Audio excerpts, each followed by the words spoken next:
What is up, ladies, gentlemen, NBs? How is it going? Let me fix that. All right. Whoa. So excited. So I'm going to kind of approach this like just a build session and describe how I'm going about stuff along the way, and maybe you'll find it interesting. I've made a bunch of faces at this point, and some things have really started working for me. So I want to show one of the first things is a little guy like this. The point of this is that it's blunt and it's not sharp.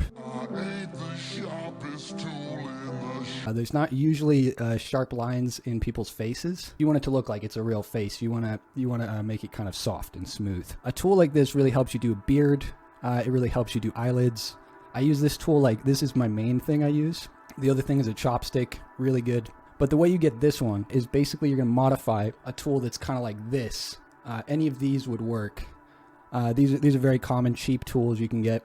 So you just take something like this that's sharp and you sand it down, just the tip, sand it down until it's round.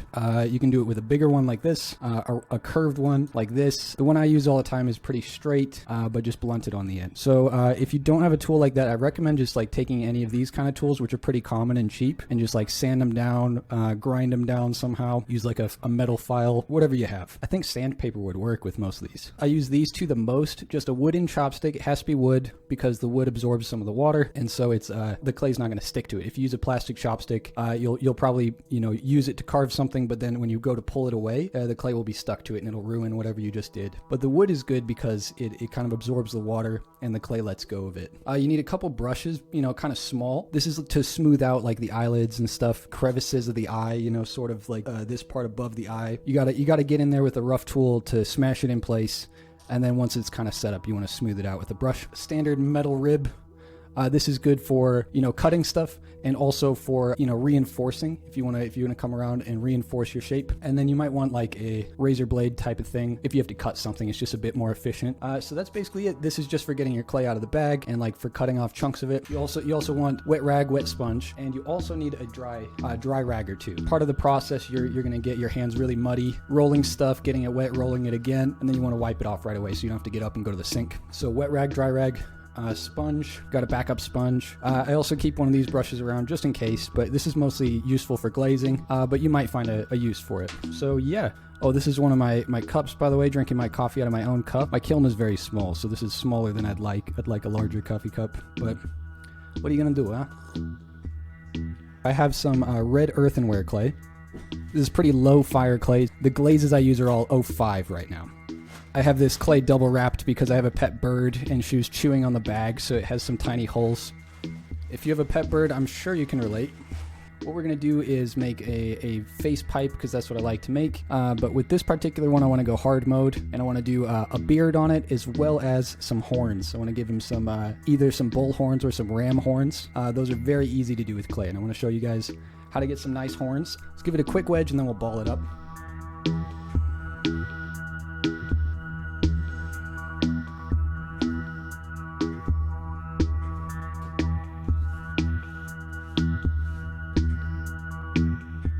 My basic approach to making pipes, I usually start with a cup type of a shape anyway. So if you know how to make a cup, you're one step ahead.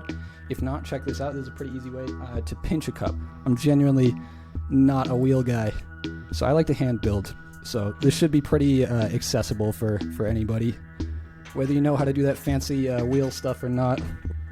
I do want to learn though. It looks cool as fuck. Okay, the easiest way to make a ball is to slap it. My bird hates this sound. If I have the door open, she freaks out, just the slapping sound. Good to have it in a ball because if it starts out symmetrical, it's easier to keep it like the same thickness around. That's really all you have to worry about at this stage, is just keep it the same thickness as you make this cup. So I like to put it down here and then stick my thumbs in the top of it and kind of spin it around while I stick my thumbs in. It's similar to like how you would do this on a wheel, where you want this spinning motion to help you keep it even on all the different sides. And then you want to be using your thumbs to just gradually get in there and create some space. But again, our whole goal here is to get something that's consistent thickness all the way around.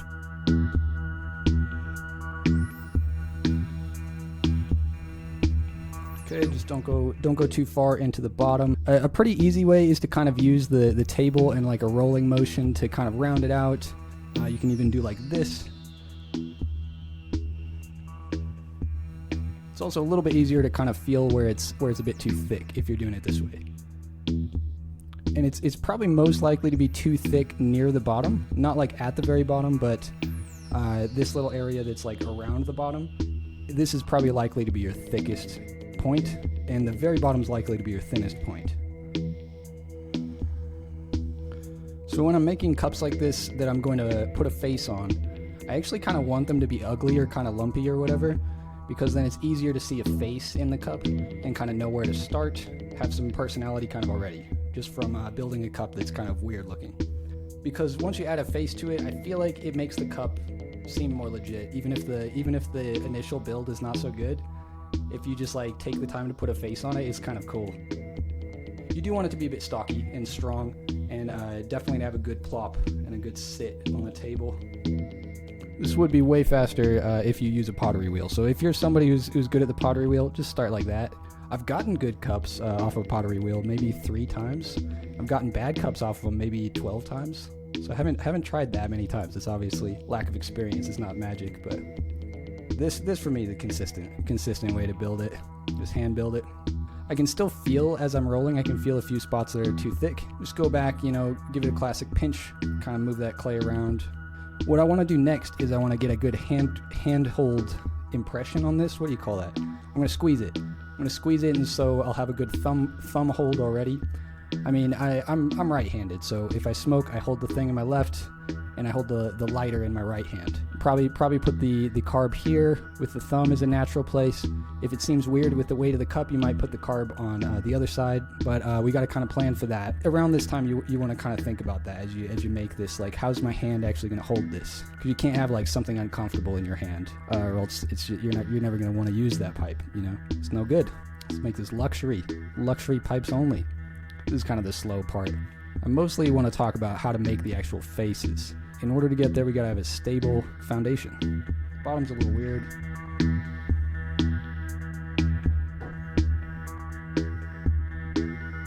Alright, we're chilling. Yeah, so you can see we got a nice thick cup. It's really pretty thick. Like if this was gonna be a mug, I don't know, maybe it's too thick. It's just gonna get heavier once it goes through the kiln. I don't know if it's the iron or whatever. It always feels heavier when it comes out. Maybe it's my imagination. I don't know. So I'm kind of feeling like this is the front and this is the back where we would attach the mouthpiece here. It's just my feeling. So, and I'm gonna think about like how not how would I hold it if it's down here, but how would I hold it if it's actually at my face and I'm actually about to smoke. Squeeze it. Just squeeze it like this, and you'll notice that if I just squeeze it all the way, I can't even get a proper thumbprint before I just like split it basically. So I want to give it some resistance on the inside, and I'm going to push out everywhere that my thumb is not. So like around it,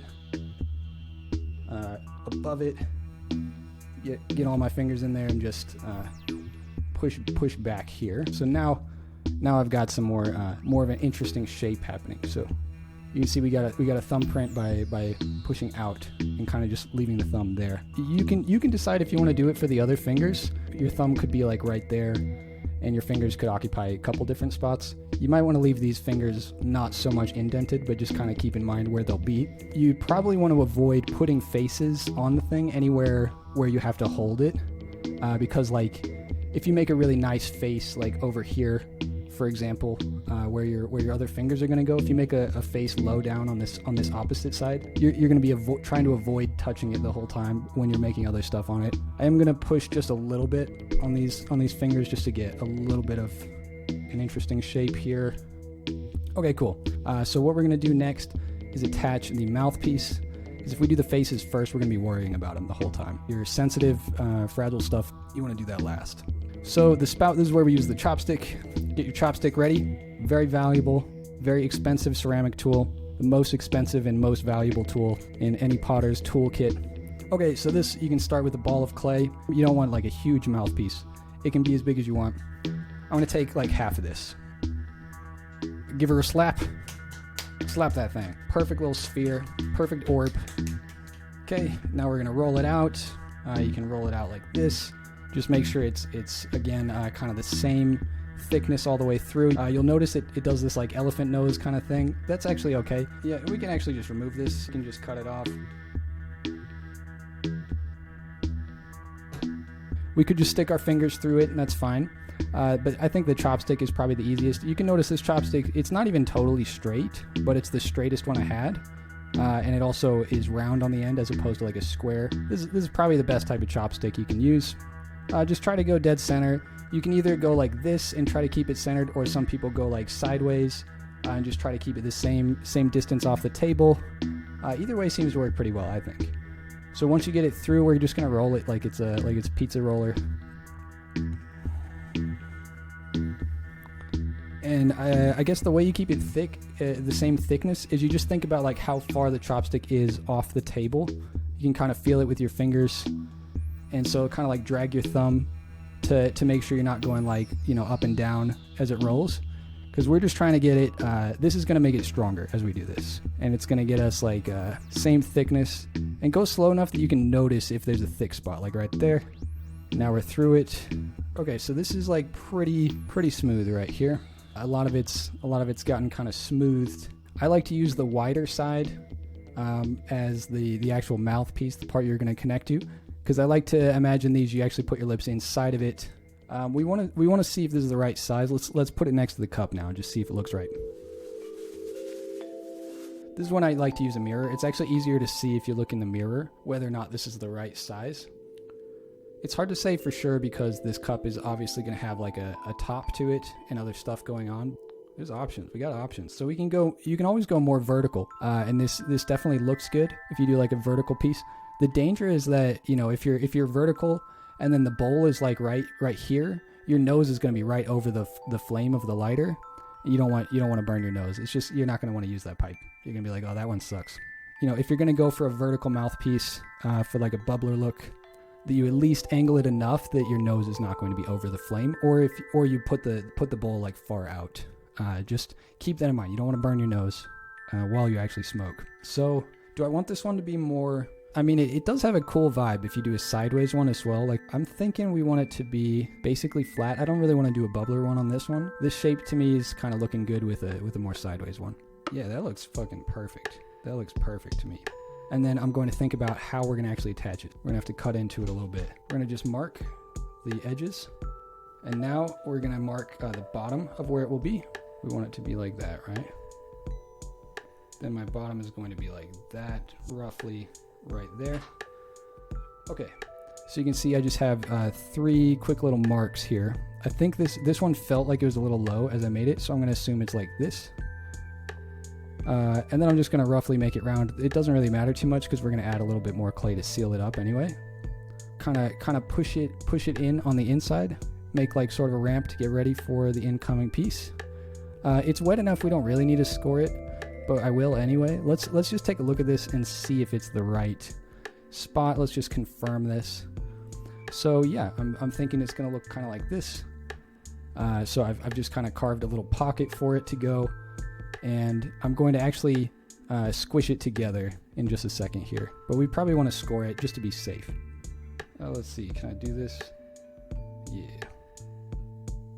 Okay. So this is the mark I've made. And now I'm going to guess at about how wide it is.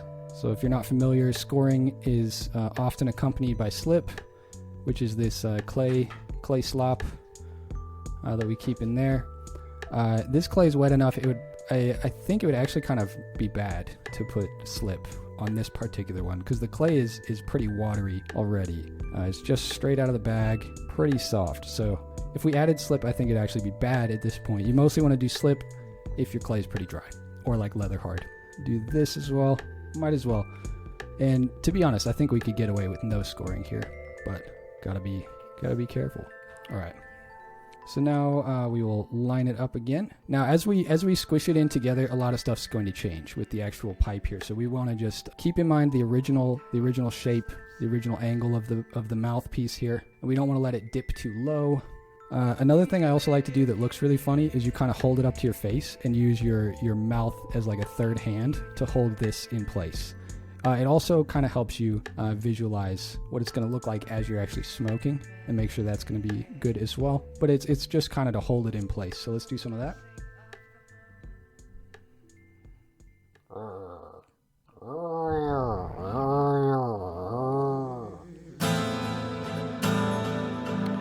right, looking at this, I think we want to get this metal rib in here for a little bit of action. Both for visual reasons and also because, as I understand it, this actually kind of strengthens it, reinforces what's going on here a little bit. You know what I mean? I think this kind of makes it stronger if you do this. We want this whole thing to look like it's one animal. We want this to look like it's one body. We don't want to have any like hard lines or cuts. We want it to all be like smooth, round, like it's some sort of weird human flesh monster like the Thing. Smooth boy. Might as well come through with our sponge. So it's looking pretty good. I'm pretty happy with this as a start. See, we got our sweet thumbprint. We got a nice wide-mouthed mouthpiece. You can see there's some stuff here. I probably would have done well to smooth this out before I attached it, because now smoothing it might weaken our seam. If we're pushing and pulling on this, it might weaken our seam. So we got to be careful as we smooth it out now. Let's do it now before it gets too hard. As long as you're supporting it with the other hand, you're probably good. Okay. We still have this weird little gap here. Probably want to add a tiny bit of clay, a little ball of clay, a little tiny coil. Your hands really suck a lot of water out of the clay, so if you're handling the clay and it gets starts to crack, dunk it in some water, come back to it in like 10 seconds. We can patch it up real easy. This is the exact process I took on a few different pipes. You'll get a lot of variety. Like if you do this to start your pipe and then just take it from there, like just follow it where it goes after that, you'll get a different pipe every time. Just starting from here with this like squished handhold kind of vibe, it'll just start to get a personality pretty quick. Start to tell a story. What's your story, man? Wow, this is a crazy story, man. You don't say. Now what we need is to finish this roof and to get a bowl on there. You know, if you make a face and then you're like doing a bunch of stuff that's pressing on the form and shifting the form and stuff, you can easily distort your face, and just all the work you put into making this nice little face, totally destroyed. I had one where the eyes actually got squished closed, squinting from the weight of the clay above him, which was like kind of cool, but not really that cool. So I like to do the faces as late as possible in the process of this. Let's do just some standard coil building here. Just gonna put some coils here. Just want to build this up a little bit. Our hand is going to be holding here and on this whole other side here. We can't really put faces here, but we got real estate here, and anywhere above the fingers we can do faces. It's free real estate. So let's get some of that kind of built up here with some coils. Another thing you can do is make another cup and just put it on top and seal them together, but it's a bit harder to reach inside. There are advantages to having it kind of open on the top, because you can reach in and push out from the inside like we did with the thumb imprint. You can get some nice natural soft curves doing that. It's especially good for the cheeks on the face. I feel like if you push from the inside of the cup while you do the cheeks, it looks pretty good. Is you want to push the coil into the layer below it and actually like squish them together, get some fusion. Doesn't matter if it's totally round, because we can actually make it more round later.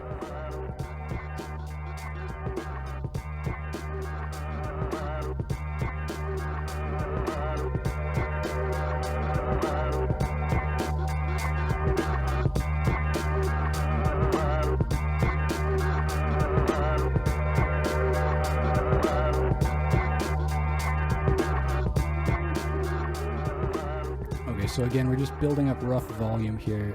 It obviously looks a bit lumpy and weird, but we can use this metal rib to alter a lot of that. We can make it look pretty good. So let's just get some volume here so we can start to add faces. That's the fun part for me. I know this other stuff's important, but the fun part is the faces for me. We can start to make some characters. We can give them magical powers by giving them some horns. We can give them a big old wizard beard. We're gonna make some cool shit. So yeah, my plan for this, I want to make a guy with horns and also a beard. But I think that's a good goal to start. Once we get that on there, we'll know what to do next. Beards are kind of a challenge, but once you get the actual process down, it's just a matter of putting in the time to carve it, which it doesn't take as long as you'd think. It's pretty chill too. If you've ever just sat there and looked at a river and enjoyed like the shapes of the currents, you can easily carve a beard. Even if you have no art experience, I would say like if you've ever just stared at a river and enjoyed the shapes of the currents and whatnot, I think it's pretty intuitive. Alright, so you can see we've got a lot more real estate here. Let's go through with the rib, and we're going to come from the thick part pull it up from the thick part towards this new part here.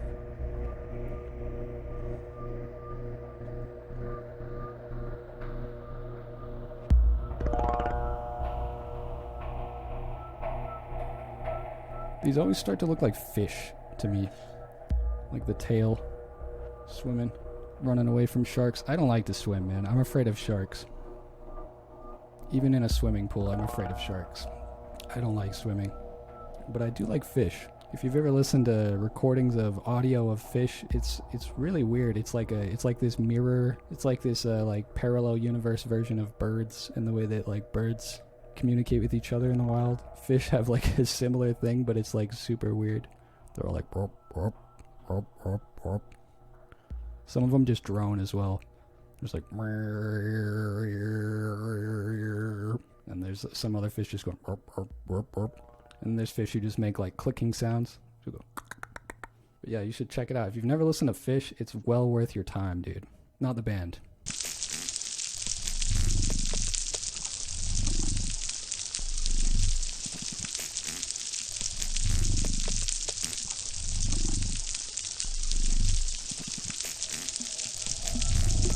Nature recordings. It's where music comes from, is the fish, man. They got the beautiful song of the fish. Brother, I'm telling you, I'm from the East Coast. I know about fish, bro. The sweet serenade. I don't think you can even hear it if you go swimming, like, because I don't think your ears do water very well. But like with special microphones or whatever, you can get these recordings of fish. And it's like, holy shit. Yeah, it's okay. It's all right. Anybody else see a face right here? You guys see one there? You see like a mouth right here and then an eye right here. So we're just gonna go ahead and do it.